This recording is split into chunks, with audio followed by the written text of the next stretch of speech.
Brought to you by Agilus Diagnostics.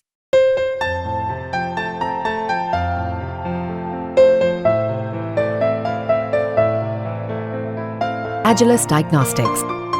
और सड़क पे लोग कहते हैं जी कांग्रेस को इस बार बीजेपी हरियाणा में नहीं हरा सकती। तो मैंने कहा तो कि जी सिर्फ कांग्रेस ही हरा सकती है कांग्रेस को। साहब का मैं जिक्र करूं तो वो कहते हैं कि चंडीगढ़ में तख्त बिछता है तो अहीरवाल की वजह से। लेकिन दक्षिण हरियाणा के सब इलाके बीजेपी ठीक ठाक जीत गई है ना, काफ़ी अच्छी स्थिति रही है यहाँ पे भी। तो जिस इलाके में अब भी कांग्रेस के लिए सबसे बड़ी चैलेंज है कि बीजेपी ने ये स्थापित किया कि भाई केवल जाट डोमिनेंस हरियाणा में नहीं चलेगी। उसने एक जो वर्चस्व था उसको तोड़ा। हम ही करेंगे हरियाणा में, तो ये टूट गया। ये पंजाब के जट सिख का भी टूटा, हरियाणा के जाट का भी, अलग अलग उत्तर प्रदेश के यादव का भी। मेरा सवाल है, आपने लोकसभा चुनाव जब रहा तो आपने बताया था कि 5 सीटें आएंगी बीजेपी के हिस्से, 5 सीटें आएंगी कांग्रेस के हिस्से। चलो अच्छा, आपको तो याद है ना? मुझे बिल्कुल याद है एकदम ठीक है, हमारा हरियाणा वाला कॉम्पैक्ट रहा ये। हाँ बिल्कुल याद है सर। और मैं अब ये जानना चाह रही हूँ, अब आप क्या परिस्थिति देख रहे हैं? आप भले ही ये ना बताएं कि इतनी सीटें उनके हिस्से, इतनी सीटें उनके हिस्से, ये अभी बताना जो थोड़ा सा मुश्किल भी होगा, लेकिन आपको क्या लग रहा है फिलहाल की जो तस्वीर है, इसे देखकर आप क्या आकलन लगा सकते हैं, क्या कह सकते हैं? पत्रकारिता के स्कूलों में ज़रूर इसकी शिक्षा मिलती होगी कि जिस बंदे ने जो सवाल का जवाब देने से अभी इनकार किया है 15 सेकंड पहले, उससे वही सवाल घुमा के कैसे पूछा जाए। तो मैं आपको दाद देता हूँ इसकी। मेरे को कोई इस पे टिप्पणी नहीं करनी है। ये जो लोकसभा का चुनाव, मोटी बात सारी दुनिया को पता है और मेरे को भी उतनी मोटी बात पता है कि आप जब बीजेपी को 10 में से 10 सीटें आई थी तब उनको विधानसभा में 90 में से 41 आई थी। तो जब 10 में से 5 आई लोकसभा चुनाव में मोदी जी के नाम के बाद, तो विधानसभा में क्या स्थिति होगी ये सारी दुनिया को पता है। इसके लिए कोई गणित की ज़रूरत नहीं है, सबको मोटा अंदाज़ा है। बीजेपी बैकफुट पे, इसमें कोई संदेह नहीं है। और सड़क पे लोग कहते हैं जी कांग्रेस को इस बार बीजेपी हरियाणा में नहीं हरा सकती। तो मैंने कहा तो कि जी सिर्फ कांग्रेस ही हरा सकती है कांग्रेस को। तो अब वो पूरी हरियाणा की राजनीति का खेल है। आप भी समझती हैं, मैं भी समझता हूँ, इसमें क्या होगा देखते हैं।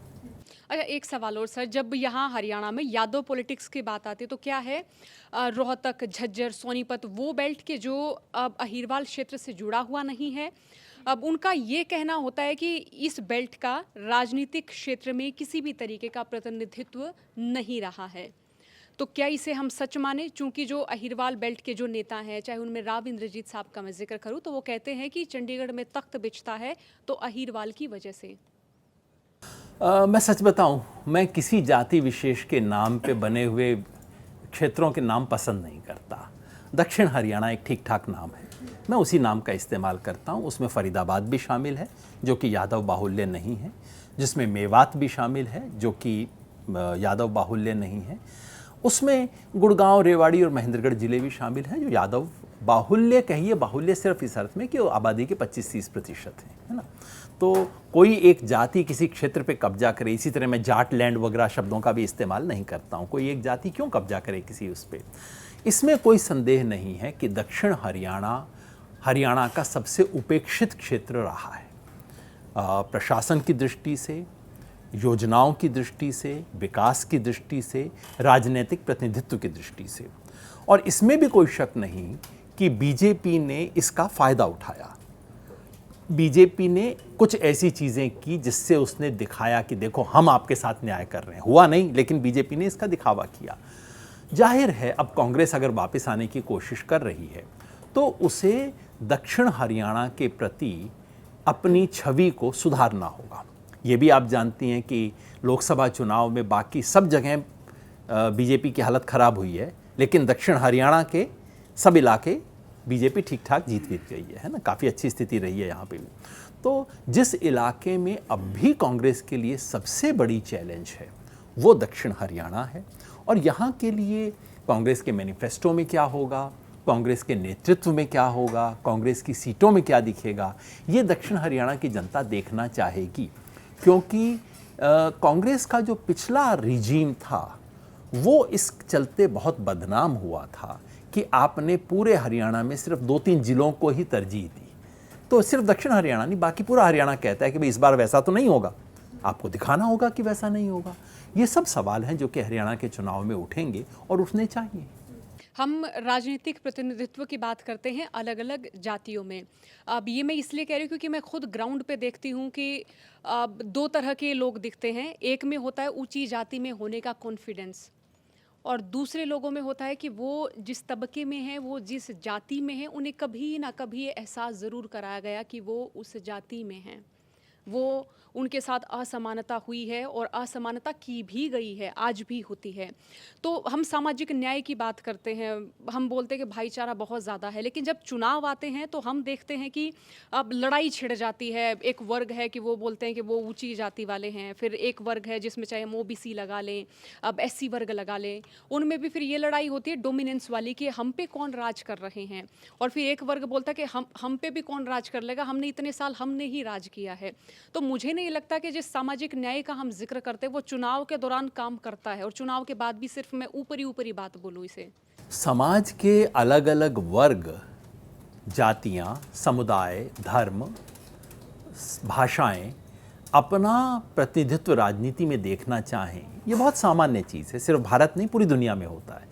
कहीं आप रेस कह देते हैं उसको, कहीं इमिग्रेंट्स कह देते हैं, कहीं अलग अलग नामों से कहा जाता है। पूरी दुनिया में राजनीति का आपके जन्म के संयोग के साथ संबंध होता है ना।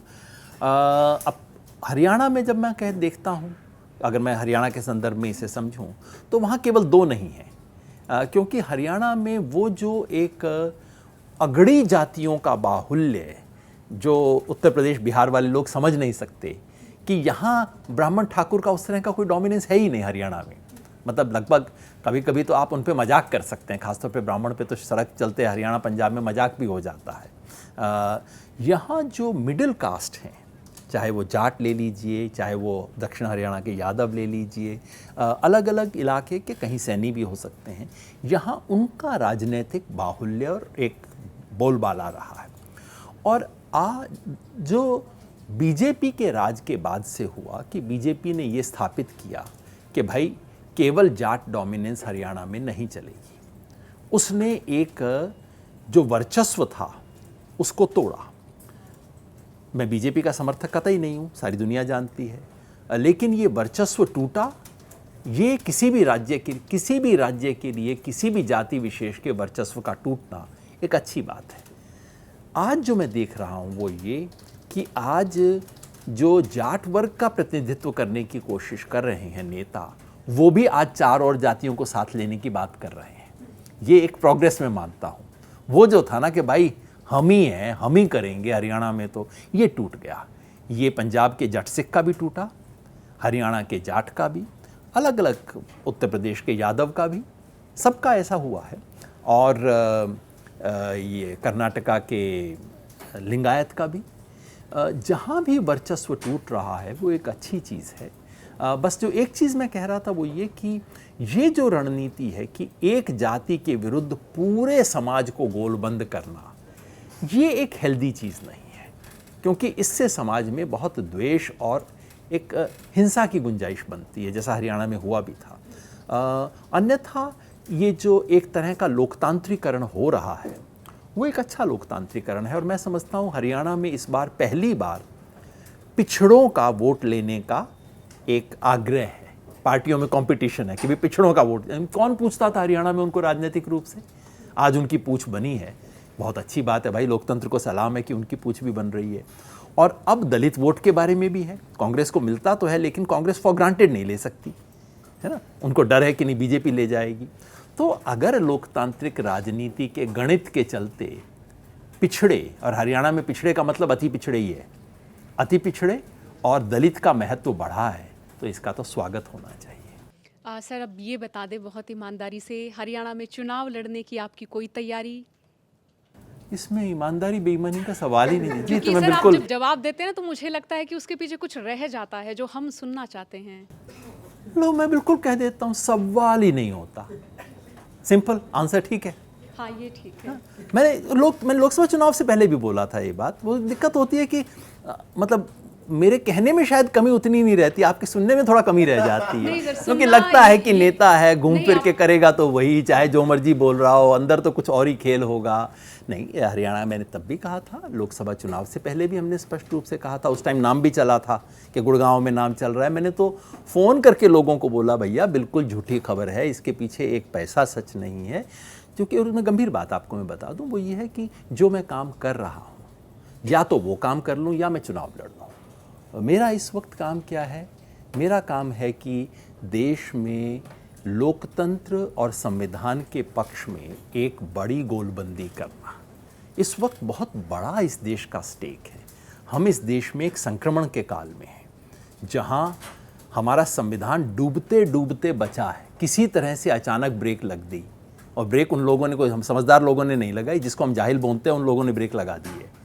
देश डूबते डूबते बचा है, वहाँ से उसको खींच के निकालने की जिम्मेवारी जिन हजारों लोगों को लेनी चाहिए, मैं उनमें से अपने आप को एक समझता हूँ।